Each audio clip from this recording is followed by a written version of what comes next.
Welcome children, welcome to English with Kashish. Yes, so today I'm back here with another very nice chapter from your English first language part 2. Okay, this is the lesson number 6 and the name of the lesson is The Eyes Are Not Here. Very beautifully written by none other than our own Ruskin Bond. A very lovely author who used to live in Missouri, and he's written great novels which we can relate to our everyday lives. Okay, so this is the part 1 of our chapter. I have divided this chapter into 2 chapters for you to understand it better. Okay, so let's start with this chapter. So before that, I'm going to tell you a little bit about our author Ruskin Bond. He was one of the finest storytellers in English in India. Yes, Indian born. He was born in Kasauli in 1934. He has written several novels and short stories, also books for children. You must start reading Ruskin Bond if you have not started yet. He was awarded the Padma Shri in 1999 for his contributions to children's literature. The Room on the Roof, written when he was just 17. At such a young age, he wrote such a beautiful book. That particular book won the John Llewellyn Rice Memorial Prize in 1957. Many of his stories are based on Missouri, at the foothills of Himalayas, where he used to live. His stories are very family oriented, and you know that you can relate to. Ruskin Bond's short story, The Eyes Are Not Here, tells the story of 2 blind people who meet on a train.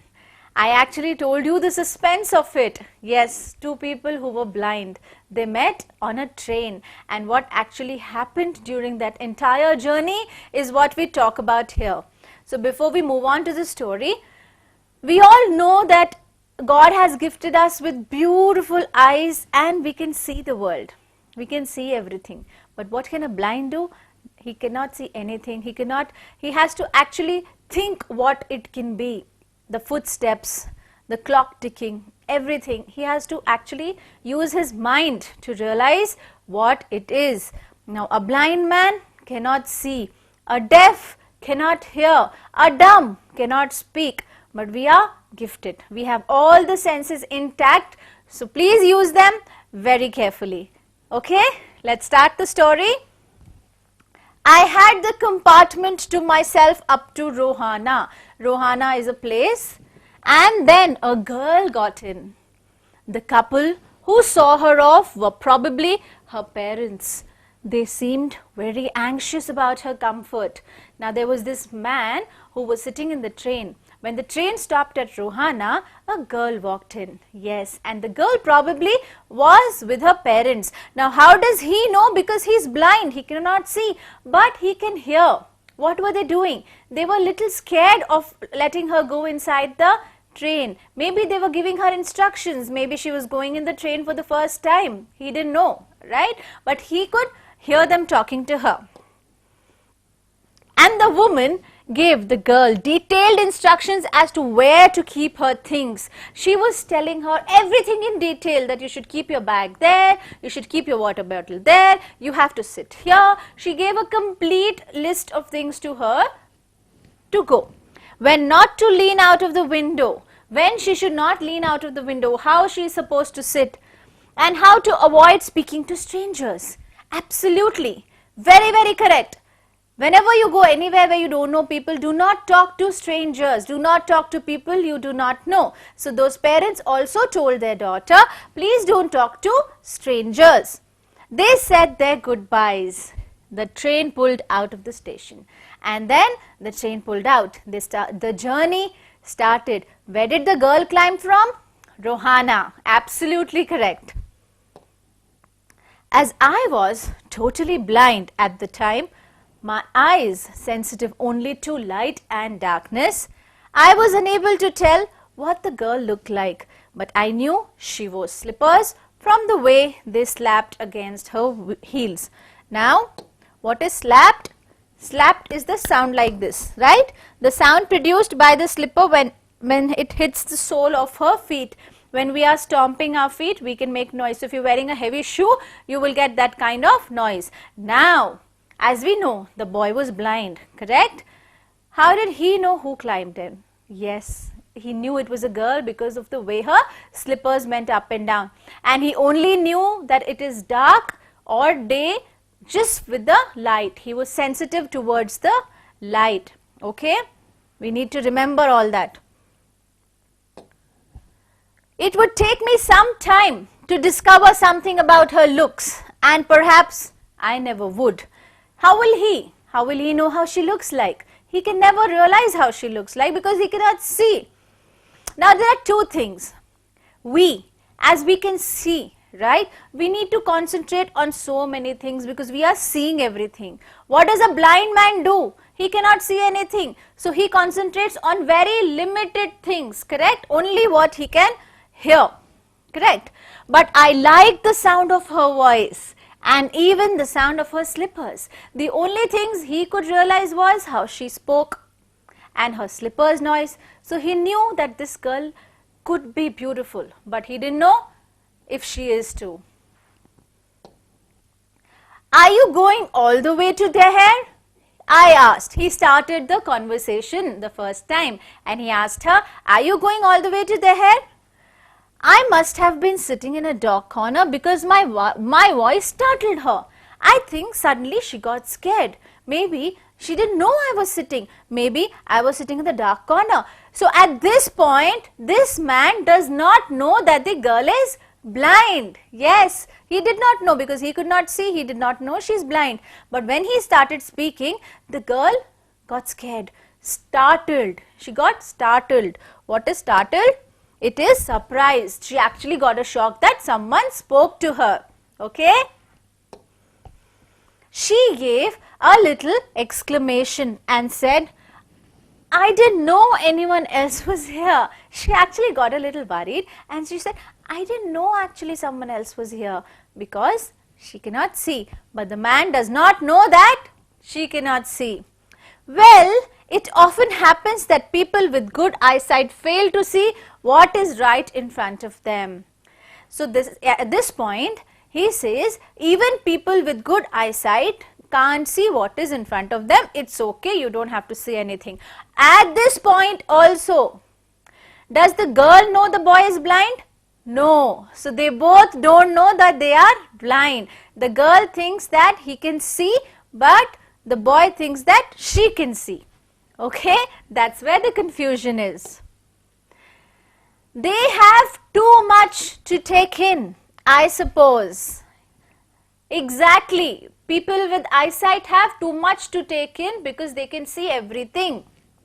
Whereas people who cannot see or see very little have to take in only the essentials. Absolutely. Where do I keep my water glass? Where is my food?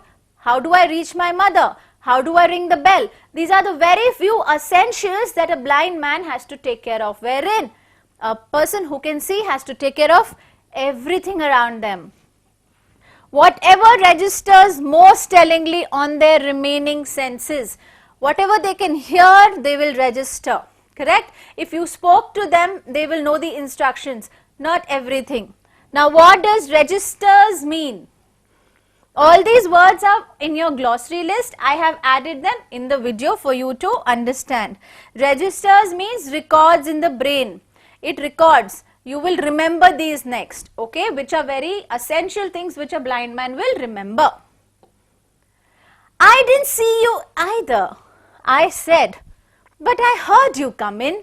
Now what did the boy say? He said, even I didn't see you, but I heard you coming in. Your slippers, yes. I wondered if I would be able to prevent her from discovering that I was blind. I thought, why am I supposed to tell her that I'm blind? I will not tell her. I'll tell her that I knew you have come in. Provided I keep to my seat, it shouldn't be too difficult. Why do you think so? What will happen if he gets up? Yes, you will know this is a blind man the way he walks, and if he has a stick in his hand, you will know that he's blind. But he says, I'm going to sit and I'm not going to let her know that I am blind. The girl said, what did the girl say? I'm getting down at Saharanpur. Now where did she come up from?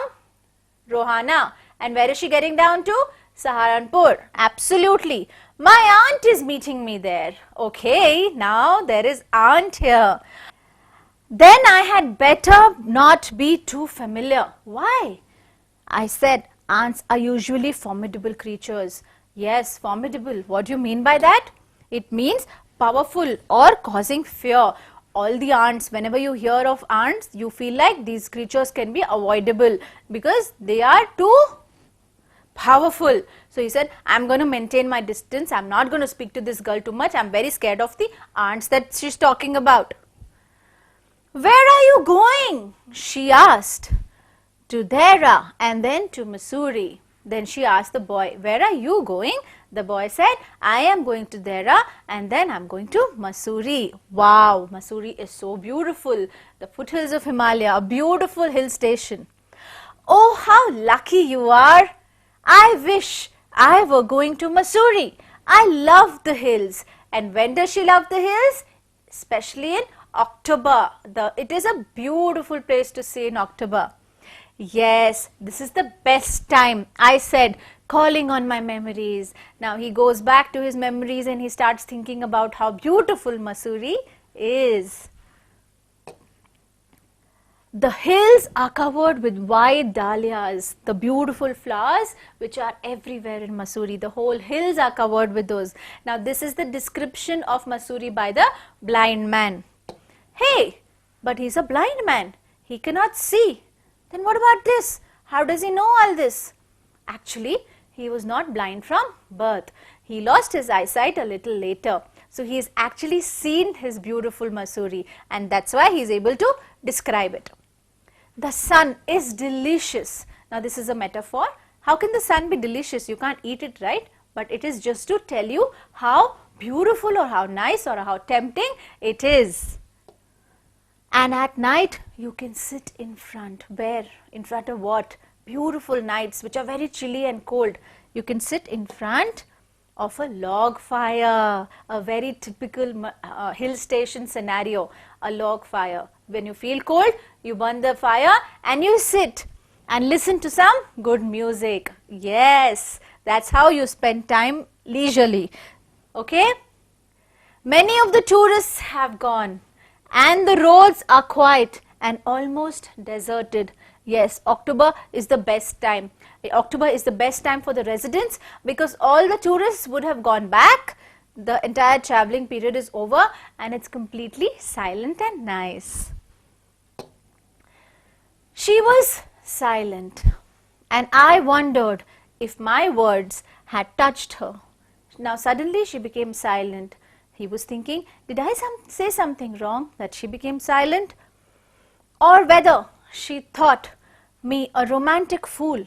Was I a romantic fool? Did I talk too much? What is a romantic fool? It is a stupid person who is highly emotional. When you get too emotional, you tend to talk a lot and you don't know what you're talking, right? So that's a romantic fool. He was thinking, did I act stupid in front of her? Then I made a mistake. Uh-oh. Did I make a mistake? What is it like? I asked. What was it like? What mistake did I make? She seemed to find nothing strange in the question. Had she noticed already that I could not see? Now a thought came in his mind. He thought that maybe she realized that I am blind and that's why she is silent and not talking to me. And did the blind man know she was blind too? No. But her next question removed my doubts. But she asked one more question that removed his doubts. What was the next question? Why don't you look out of the window? Now why will she say that? To look out of the window? Because she knows that he can see. Absolutely. So that doubt is off now that she thinks he cannot see. I moved easily along the berth and felt for the window ledge. Now slowly he moved to the window seat and he sat. How did he do that? He was touching and going. Correct?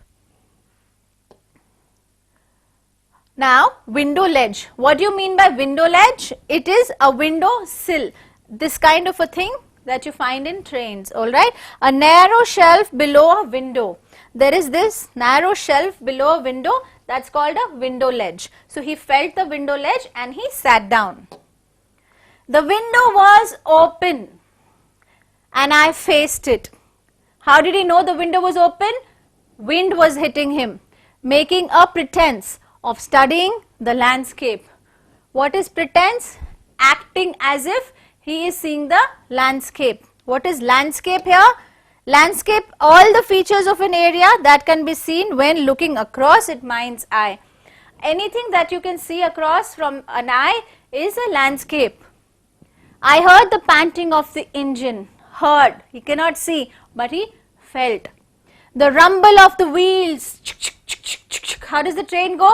Rumble. It rumbles, right? It makes that noise. And in my mind's eye, now his eyesight is not working. Which eyesight will work? The mind's eye. How does the mind work? With the help of the ear. What you hear, you actually know that's happening around you. I could see the telegraph post flashing by. That's amazing. What is a mind's eye? It is imagination. Now that he was traveling a lot, he got to know that we are at this particular point. He realized through his mind's eye and he knew that the telegraph post just flashed by. That intelligent they are. Have you noticed? I ventured. Then he again started to start a discussion. That the trees seem to be moving while we seem to be standing still. He asked her just to have a conversation.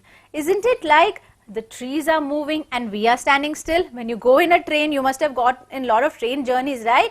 So when you, actually it is you moving and the trees still. But it seems like the trees are moving and you are standing in one place. When there is a long stretch of trees. Yes.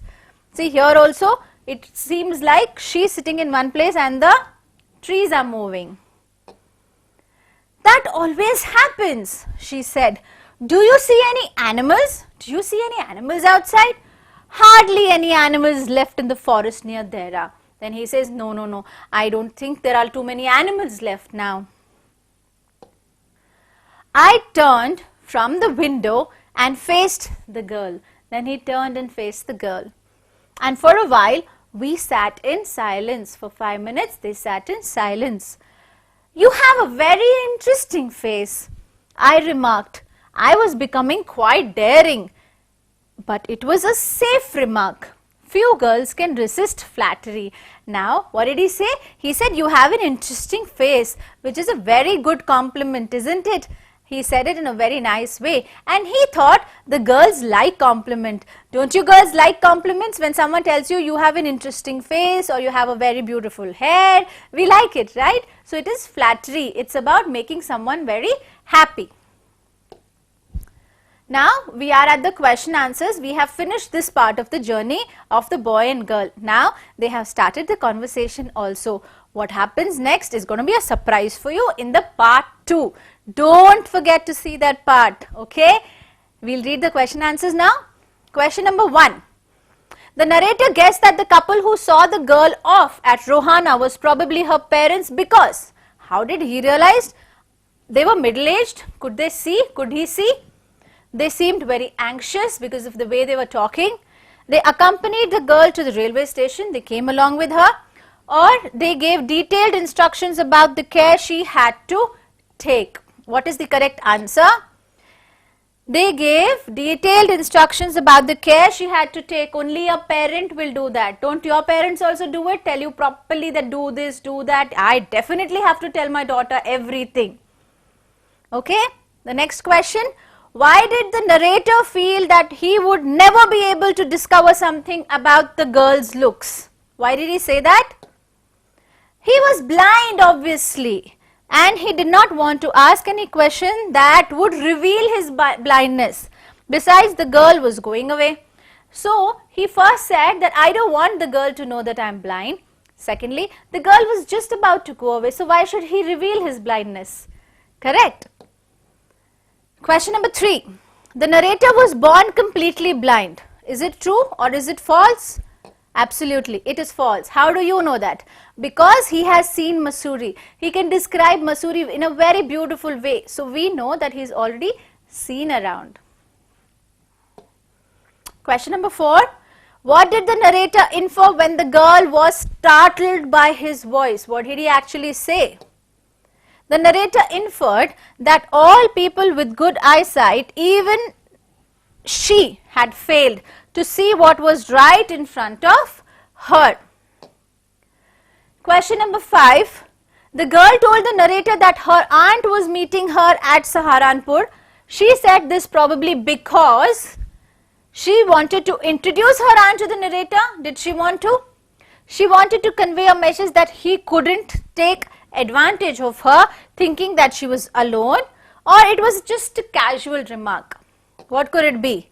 Yes, she wanted to convey a message that he couldn't take advantage of her, thinking she was alone, which happens to every blind person, right? If it's a blind girl, they want to tell the other person, you can't take advantage of me because my aunt is going to come. So that other person will not talk to her more.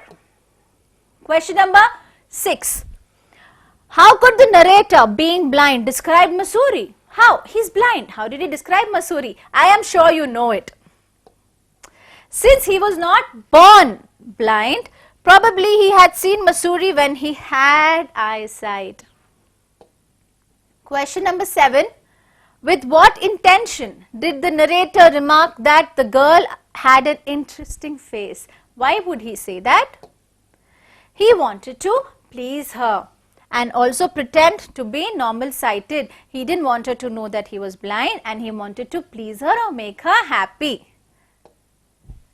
Okay, so here we are done with the part 1 of the chapter, and wait for me for the part 2. I will see you soon. Revise this thoroughly, all the question answers, please memorize them correctly. It's a very nice story put in a very beautiful way and very simple way. I will see you soon in part 2. Bye-bye.